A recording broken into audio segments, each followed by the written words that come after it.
En quelques mois, un verrou vieux de 60 ans a cédé dans le Sahel. 3 États ont rompu net avec un système sécuritaire présenté comme protecteur, mais vécu comme une tutelle. Et les conséquences dépassent déjà le champ militaire.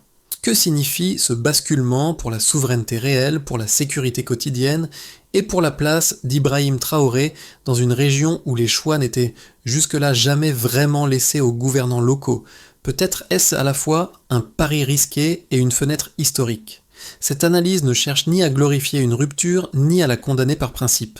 Elle vise à comprendre ce qui est réellement en jeu lorsque des États décident de sortir d'un cadre sécuritaire hérité de l'époque postcoloniale. L'enjeu central n'est pas l'alignement géopolitique, mais la capacité à décider sans permission préalable, à agir sans validation extérieure et à assumer seul les conséquences de ses choix. Pendant des décennies, la sécurité au Sahel a été pensée comme une délégation, des forces étrangères protégées, conseillées et équipées, tout en fixant les limites de ce qui était acceptable. En échange, les gouvernements locaux conservaient une souveraineté formelle, mais rarement opérationnelle. La promesse de cette rupture est simple à formuler: transformer cette souveraineté nominale en autonomie concrète. Le risque est tout aussi clair: perdre des appuis sans parvenir à combler le vide, échanger une dépendance connue contre une autre encore incertaine, ou voir la sécurité se dégrader avant que de nouvelles capacités ne produisent d'autres des effets. Comprendre cette tension est essentiel pour évaluer ce qui se joue réellement, au-delà des discours et des symboles. En moins de 3 ans, 3 capitales sahéliennes ont mis fin à plus de 6 décennies d'architecture sécuritaire occidentale. Ce basculement concerne un espace de plus de 2 millions de kilomètres carrés, auparavant structuré par des bases étrangères, des accords de des bandes des défenses asymétriques et une dépendance logistique constante. Ce changement ne résulte ni d'une élection fondatrice, ni d'un événement isolé. Il s'inscrit dans une séquence de prise de pouvoir militaire, portée par des officiers confrontés à une même impasse. Malgré une présence occidentale massive, la violence persistait, les attaques s'intensifiaient et les armées nationales restaient structurellement dépendantes. Au Mali, cette frustration éclate en 2020 lorsque l'autorité civile, soutenue par la France, apparaît incapable d'enrayer la dégradation sécuritaire. Au Niger, le coup d'État de 2023 est justifié par l'argument d'un État vidé de sa capacité à défendre son territoire sans arbitrage extérieur. Au Burkina Faso, l'arrivée au pouvoir d'Ibrahim Traoré en 2022 cristallise cette dynamique. Le renversement du régime précédent n'est pas présenté comme un projet idéologique, mais comme une réponse à l'échec répété à protéger les populations du Nord. Dans les 3 cas, la logique est similaire. La sécurité devient la condition préalable à toute légitimité politique, même au prix d'une rupture brutale avec les partenaires historiques. Une fois installés, ces gouvernements prennent des décisions convergentes. Les troupes françaises sont expulsées, les opérations américaines restreintes et les cadres multilatéraux occidentaux marginalisés. Ce n'est pas une négociation graduelle, mais une rupture stratégique assumée. L'Occident réagit par des sanctions, des suspensions d'aide et des avertissements sur l'instabilité à venir. Pour les nouvelles autorités, cet argument pèse peu. L'instabilité est perçue comme l'état antérieur, non comme une conséquence de la rupture. Ce contexte éclaire le cœur du basculement. Il ne s'agit pas seulement de changer d'allié, mais de remettre en cause un modèle où la souveraineté était déclarée sans jamais être pleinement exercée. Sur le terrain, les effets de la rupture ne se mesurent pas d'abord en communiqué, mais en pratiques quotidiennes. Dans plusieurs zones rurales, les forces armées nationales ont modifié leur schéma d'intervention, privilégiant des opérations plus courtes, plus mobiles et moins dépendantes d'un appui aérien étranger. Cette évolution n'a pas transformé la situation sécuritaire du jour au lendemain, mais elle a changé la manière dont l'État se projette dans les territoires de contestés. Un premier impact se manifeste dans la chaîne de commandement. Là où les décisions opérationnelles étaient auparavant coordonnées, voire validées par des partenaires extérieurs, les officiers locaux assument désormais seuls la planification et l'exécution. Cette responsabilité accrue entraîne des erreurs, parfois coûteuses, mais elle met fin à une ambiguïté persistante. Qui décide réellement quand la situation se dégrade? Pour de nombreux cadres militaires, cette clarté est perçue comme un progrès, même dans un contexte de forte pression. Un second effet apparaît dans la relation avec les populations civiles. L'absence de forces étrangères modifie la perception locale des opérations. Les succès, comme les échecs, sont directement attribués aux autorités nationales. Cette exposition renforce la demande de résultats tangibles, mais elle alimente aussi un sentiment d'appropriation, là où la sécurité était auparavant vue comme une affaire externalisée. Dans certaines localités, cette dynamique favorise une coopération prudente, fondée moins sur la confiance que sur l'attente d'une protection concrète. Ces changements restent fragiles et inégaux. Ils n'effacent ni la violence ni les tensions internes. Ils signalent toutefois une mutation essentielle. La sécurité cesse d'être un service importé pour devenir un enjeu politique pleinement assumé. La souveraineté commence quand la responsabilité ne peut plus être déléguée. Le déclencheur n'est pas un communiqué, mais une décision exécutée sans préavis. Les accords sont dénoncés, les délais sont compressés. Les bases étrangères reçoivent l'ordre de plier. Au Mali d'abord, puis au Burkina Faso, enfin au Niger, la séquence s'accélère. Les autorités parlent de souveraineté. Les partenaires parlent de rupture. Le calendrier, lui, ne laisse aucune place au retour en arrière. Le premier temps est administratif et symbolique. Accréditation retirée. Couloirs diplomatiques court-circuités, autorisation de survol suspendue, les dispositifs de renseignement, longtemps imbriqués, sont réduits. Cette phase est silencieuse, mais décisive. Elle coupe les réflexes anciens, elle force les états-majors à fonctionner sans filet. La décision est assumée comme un test immédiat de capacité. Le deuxième temps est opérationnel. Les troupes françaises quittent leur position. Les opérations conjointes s'arrêtent. Les forces locales occupent des sites laissés vacants. Les chaînes logistiques doivent être reconfigurées en urgence.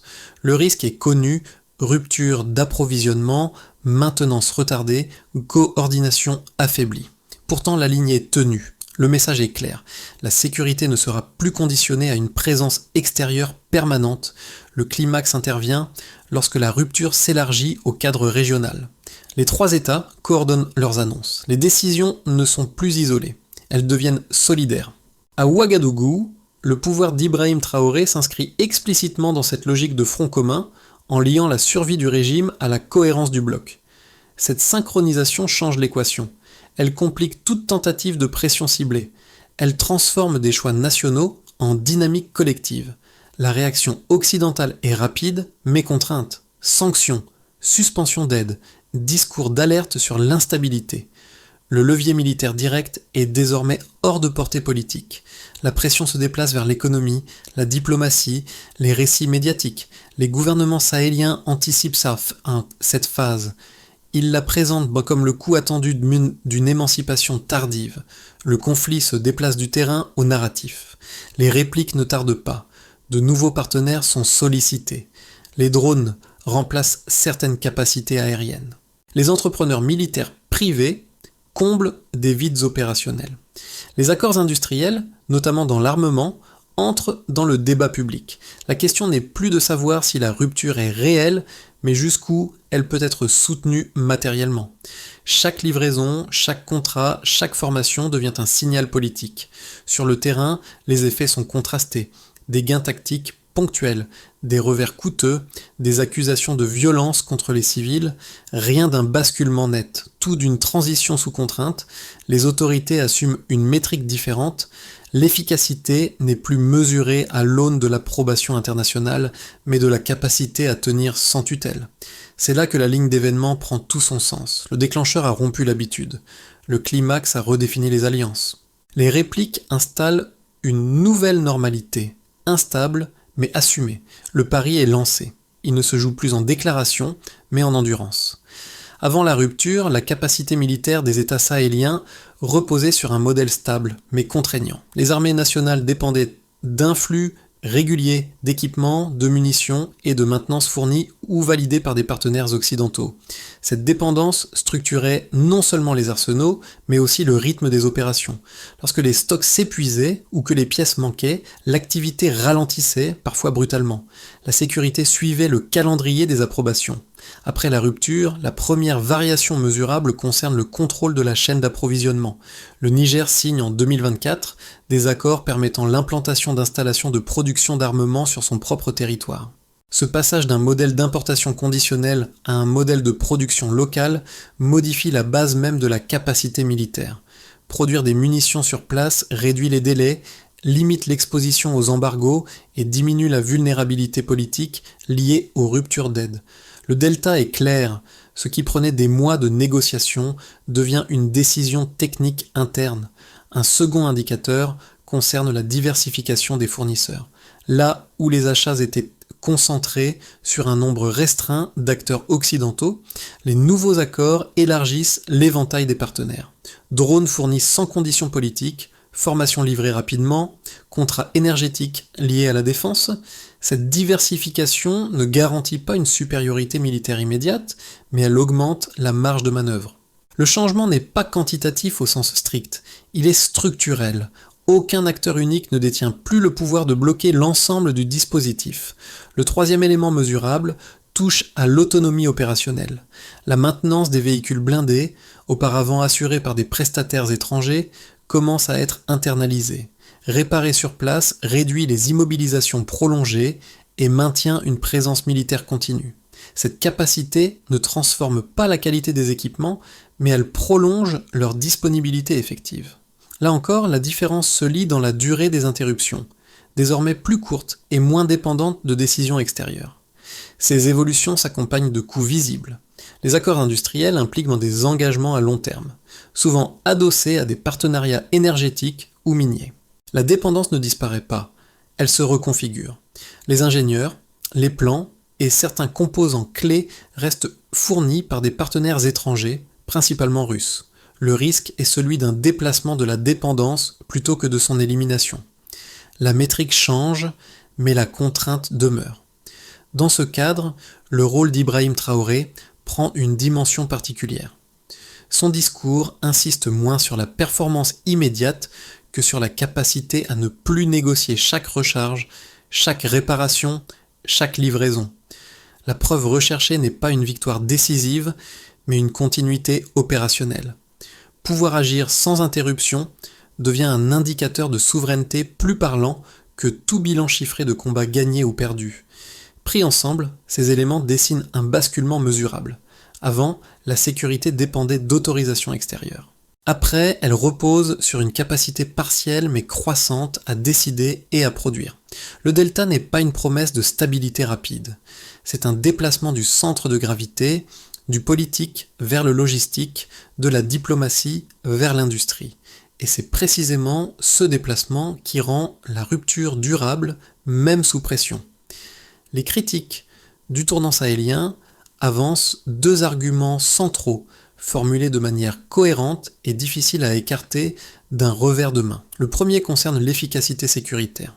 Selon cette lecture, l'expulsion des forces occidentales supprime des capacités éprouvées sans offrir d'alternatives équivalentes à court terme. Les armées locales, même plus autonomes sur le papier, resteraient insuffisamment équipées pour contenir des groupes armés mobiles et transfrontaliers. Dans cette perspective, la rupture accroît le risque d'attaque, de pertes civiles et d'érosion de l'autorité de l'État, avant même que de nouvelles capacités ne soient opérationnelles. Le second argument porte sur la nature des nouveaux partenariats. Les opposants soulignent que l'absence de conditionnalité politique ne signifie pas l'absence de contrepartie. Les accords industriels et sécuritaires impliquent d'enlever des engagements de long terme, souvent opaques, adossés à des ressources stratégiques. Le danger, selon eux, est de remplacer une dépendance encadrée par une dépendance moins visible, mais potentiellement plus rigide, où les leviers de sortie seraient limités. À cela s'ajoutent les accusations de violation des droits humains imputées à certains acteurs privés, qui pourraient alimenter une hostilité durable des populations locales. Ces deux critiques reposent sur des constats réels. La sécurité ne s'améliore pas mécaniquement avec l'autonomie, et la dépendance peut changer de visage sans disparaître. Pourtant, la réponse des autorités sahéliennes s'articule autour d'un point précis. Le modèle antérieur n'a pas tenu ses promesses. Malgré des décennies de présence étrangère, la violence persistait et les armées nationales restaient structurellement bridées. Continuer sur cette voie revenait à accepter une instabilité chronique sans perspective de transformation. Le calcul n'est donc pas fondé sur une garantie de succès, mais sur une comparaison de risques. D'un côté, la certitude d'une dépendance prolongée sans amélioration décisive. De l'autre, l'incertitude d'une transition coûteuse, mais porteuse d'une capacité d'action accrue. Les autorités privilégient la seconde option, non par optimisme, mais par défaut stratégique. Ce débat révèle une ligne de fracture plus profonde. Il oppose une logique de gestion du risque à court terme à une logique de construction de capacité sur le long terme. La question n'est pas de savoir quelle option est sans danger, mais laquelle laisse encore une marge de choix. Il faut aussi le rappeler, la rupture ne visait pas l'Occident. Le point de bascule apparaît lorsque la stratégie cesse d'être réactive pour devenir structurante. Jusqu'ici, la sortie du cadre occidental pouvait être lue comme une réponse à des échecs répétés, une fuite en avant dictée par l'urgence sécuritaire. À mi-parcours, une autre lecture s'impose. La rupture est pensée comme un moyen, non comme une fin. L'objectif n'est pas de remplacer un partenaire par un autre, mais de déplacer le centre de décision à l'intérieur des États. Cette inflexion devient visible lorsque les accords ne portent plus seulement sur l'assistance militaire, mais sur des capacités industrielles, logistiques et organisationnelles. Produire, réparer, former ou coordonner. Ces verbes traduisent une ambition plus large que la simple survie politique. Ils dessinent une tentative de reprise de contrôle sur les instruments même de la sécurité, longtemps externalisés. La dépendance n'est plus niée. Elle est acceptée comme transitoire à condition qu'elle serve un objectif d'autonomisation progressive. Dans ce cadre, Ibrahim Traoré n'apparaît plus seulement comme un chef militaire issu d'une crise, mais comme un acteur d'une stratégie de redéfinition étatique. Son discours insiste sur la durée, sur l'apprentissage, sur le coût initial à payer pour sortir d'un cycle jugé stérile. Ce n'est pas une promesse de stabilité immédiate, mais une tentative de changer les règles du jeu. Le midpoint reveal est là. La question centrale n'est plus avec qui s'aligner, mais comment ne plus subir. À partir de ce moment, l'évaluation bascule du symbolique vers le concret, des intentions vers les effets mesurables. Pour l'État, la première conséquence est institutionnelle. La rupture oblige les administrations à fonctionner sans médiation permanente d'acteurs extérieurs. Les décisions de sécurité, autrefois encadrées par des accords et des calendriers étrangers, deviennent des choix politiques assumés. Cette responsabilité accrue renforce l'autorité formelle des gouvernements, mais elle expose aussi leurs limites. Chaque succès est revendiqué, chaque échec est imputé directement au pouvoir en place. Dans ce contexte, Ibrahim Traoré incarne une figure de centralisation décisionnelle où la légitimité ne repose plus sur des alliances internationales, mais sur la capacité à tenir la ligne choisie. Pour les entreprises, l'impact est plus contrasté. Les sociétés locales liées à la logistique, à la maintenance et aux infrastructures bénéficient d'une demande accrue portée par l'internalisation de certaines fonctions auparavant externalisées. En parallèle, les groupes étrangers historiquement dominants voient leur position remise en question. Les renégociations de contrats, notamment dans les secteurs de l'énergie et des ressources, introduisent une incertitude qui freine certains investissements, tout en ouvrant des espaces à de nouveaux acteurs. Le marché ne se ferme pas. Il se recompose avec des règles moins prévisibles, mais plus directement négociées. Pour les civils, les effets sont immédiats et ambivalents. L'absence de forces étrangères modifie la perception de la sécurité quotidienne. Dans certaines zones, la présence accrue de forces nationales est vécue comme un signe de reprise de contrôle. Ailleurs, les violences persistent, alimentant un scepticisme profond. Toutefois, un élément nouveau émerge. Les populations attribuent désormais la situation à leurs propres autorités et non à des acteurs lointains. Cette responsabilisation change la nature du lien entre gouvernants et gouvernés. Elle ne garantit ni la confiance ni la stabilité, mais elle transforme l'attente politique. À l'échelle régionale, la conséquence la plus marquante est l'effet d'entraînement. La coordination entre le Burkina Faso, le Mali et le Niger crée un précédent. D'autres États observent, évaluent, ajustent leurs propres relations avec les anciens partenaires sécuritaires. La fermeture de bases, la renégociation d'accords militaires ou la diversification des alliances deviennent des options envisageables, là où elles semblaient impensables quelques années plus tôt. La région cesse d'être un ensemble d'États isolés pour devenir un espace de choix stratégique, observé et imité. Ces 4 niveaux dessinent une réalité complexe. Il n'y a ni amélioration linéaire, ni effondrement généralisé. Il y a un déplacement des responsabilités et des risques. La rupture n'apporte pas de solution immédiate, mais elle redistribue les cartes. Pour les États, les entreprises, les civils et la région, le coût est réel. La différence tient au fait que ce coût est désormais assumé comme le prix d'une décision souveraine, et non comme une fatalité imposée. Le scénario de base repose sur une stabilisation incomplète. Les gouvernements maintiennent la cohérence du bloc régional, les forces nationales conservent l'initiative sur certains axes, mais la violence ne disparaît pas. Les capacités nouvellement acquises améliorent la continuité opérationnelle sans produire de bascule décisive. Les partenariats alternatifs tiennent au prix d'engagements économiques contraignants. Dans ce cadre, la sécurité progresse par à-coups, l'économie s'adapte lentement et la légitimité politique demeure conditionnée à la perception d'un cap maintenu. Ce scénario n'est ni un succès éclatant, ni un échec. Il prolonge la transition, avec des gains modestes et des tensions persistantes. Le scénario optimiste suppose une convergence favorable de plusieurs facteurs. Les capacités locales montent en puissance plus vite que prévu, la coordination régionale réduit les effets de débordement transfrontalier et les nouvelles chaînes logistiques fonctionnent sans interruption majeure. La réduction des dépendances les plus bloquantes permet d'anticiper plutôt que de subir. Sur le plan économique, la renégociation de certains contrats libère des marges budgétaires limitées mais réelles. Ce scénario n'implique pas une paix totale, mais une amélioration suffisamment tangible pour consolider l'adhésion interne et réduire l'attrait des groupes armés. La rupture devient alors un précédent crédible, observé et potentiellement reproduit ailleurs.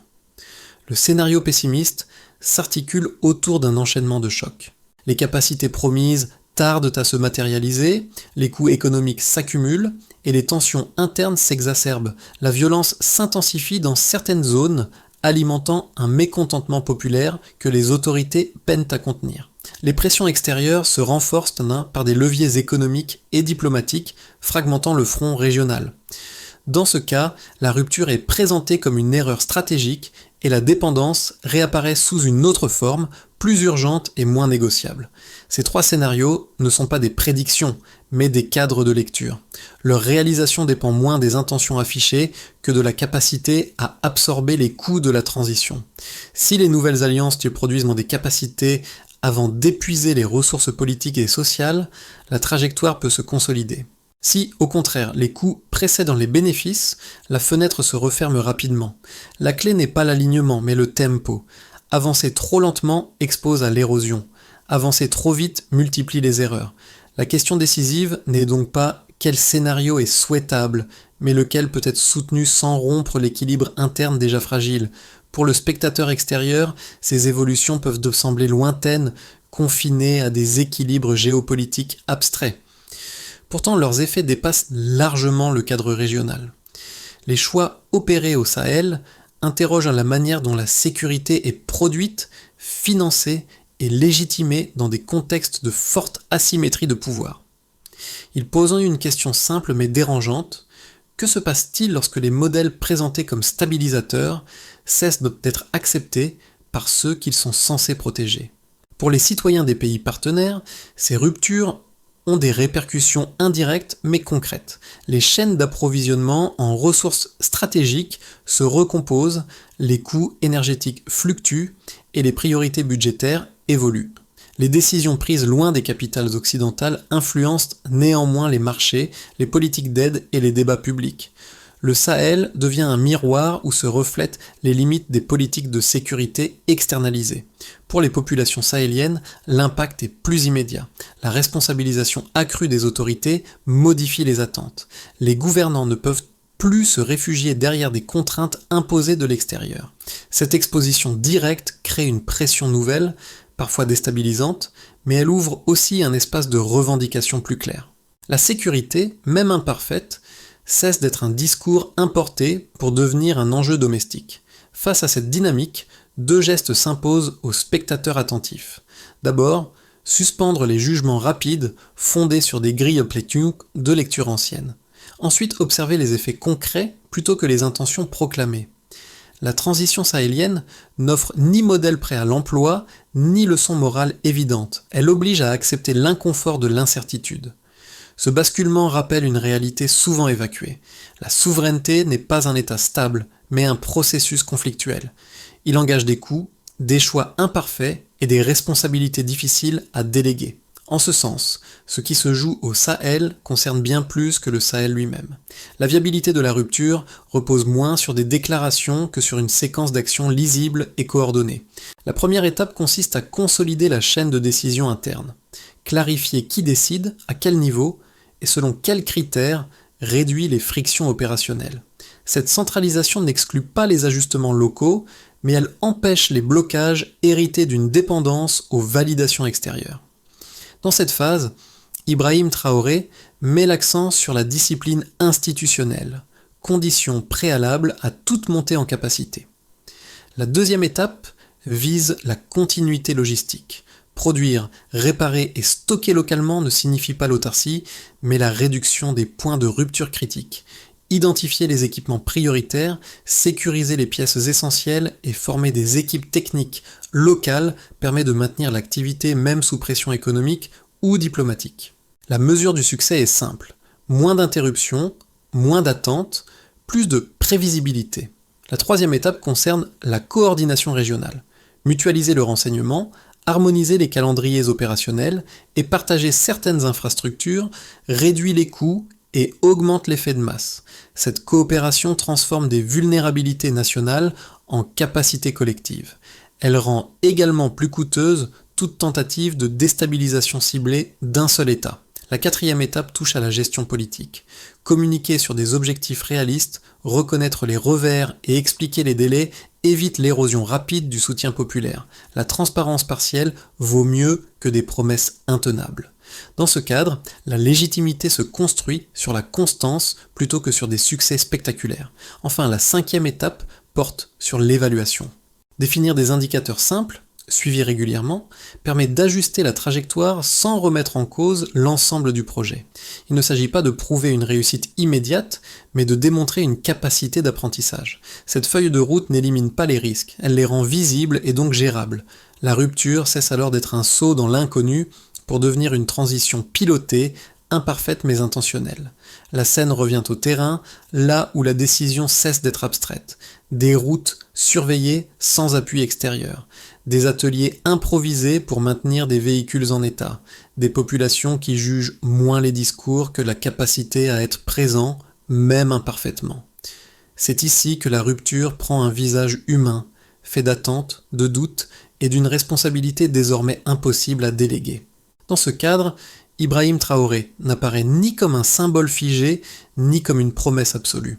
Il incarne une phase, celle où l'autorité accepte d'être comptable de ses choix sans paravent, où la sécurité devient une épreuve quotidienne plutôt qu'un argument diplomatique. Cette posture ne garantit ni la paix, ni la réussite. Elle change toutefois la nature du contrat implicite entre l'État et ceux qu'il prétend protéger. Le fil conducteur demeure le même depuis les premiers impacts observés sur le terrain. Décider, expose, mais dépendre fige. La rupture n'a pas supprimé la violence. Elle a déplacé la responsabilité. Elle a ramené la question de la sécurité à son niveau le plus exigeant, celui où l'erreur a un coût immédiat et la constance une valeur durable. Ce rappel n'est ni une célébration ni une condamnation, c'est un constat. La souveraineté n'est pas un slogan, mais une charge. Elle pèse, elle use, elle oblige, et c'est précisément pour cela qu'elle transforme. Quand l'État accepte de porter ce poids sans intermédiaire, il cesse d'être un relais et devient un acteur. Car au fond, tenir sans tutelle change tout. Ce parcours ne se conclut pas par une certitude, mais par une invitation à regarder autrement. Ce qui se joue au Sahel n'est ni un récit figé, ni une leçon universelle. C'est une expérience en cours, observée, commentée, parfois instrumentalisée, mais encore largement indéterminée.